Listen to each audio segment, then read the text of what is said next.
আর্টের তকমা দিয়ে দেখা হয়। যেরকম আপনি যদি রিক্সা পেন্টিংয়ের দিকে তাকান তাহলে দেখবেন যে অন্য পেন্টিংয়ের সঙ্গে এর আসলে পার্থক্যটা কোথায়? একটা গ্যালারিতে থাকে আর ও রিক্সাতে থাকে, কিন্তু পেন্টিংয়ের যে নিজস্ব সত্তা, গুণ এবং বৈশিষ্ট্য তা তো সবই নির্ভরযোগ্য। তাহলে এখানে আমাকে আলাদা করে কেন আর্ট ভ্যালুটাকে কমানো হয়? এবং সেইভাবে দেখেন আপনি গ্যালারিগুলোতে যান, আমাদের মিউজিয়ামগুলোতে যান, তার কিন্তু সেই প্রেজেন্সটা নাই, তাই তো?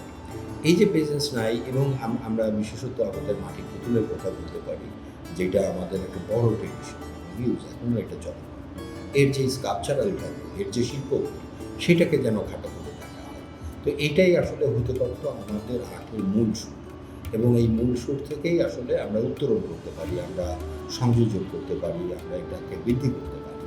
সেই চর্চাটা আমরা দেখেছি বিগত সময়গুলোতে খুবই কম, কিংবা নাই বললেই চলে।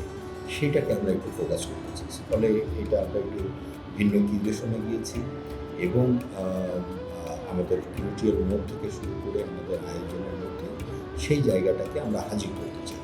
এটা বলতে পারেন আমাদের একটা সাংস্কৃতিক অবস্থান, যে আমরা এই লোকশিল্পকে শুধুমাত্র লোকশিল্পের ওই তথাগত ফর্মের মধ্যে দেখতে চাই না, যে এইটা যেন একটু নিচু আর্ট কিংবা এটা যেন একটা কিচ আর্ট, এই ধারণা থেকে আমরা উত্তরণ করতে চাই।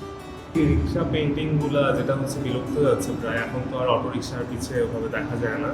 তো এটা দেখে খুব ভালো লাগলো যে এটাকে মানে প্রিজার্ভ করা হচ্ছে। ফেস্ট উপলক্ষে তো মানে ফেসবুকে বিভিন্ন ধরনের পোস্ট প্রতিদিনই যায়, আর শিল্পকলাতে তো ফেস্ট মানে তো হচ্ছে মানে পার্বণ থাকলে যে কোনো প্রোগ্রাম হয়, তো এই জন্য আর কি একটু মানে ঘুরতে আসে আর কি, যে যদি কোনো ফেস্ট হয় দেখাও হয়ে যাবে।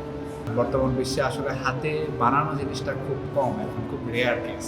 সো এই শিল্পটা যাতে ইন ফিউচার বেঁচে থাকে বা ইন ফিউচার আরও দূর পর্যন্ত যায়, সেটাই আমরা চাইব আর কি সবাই।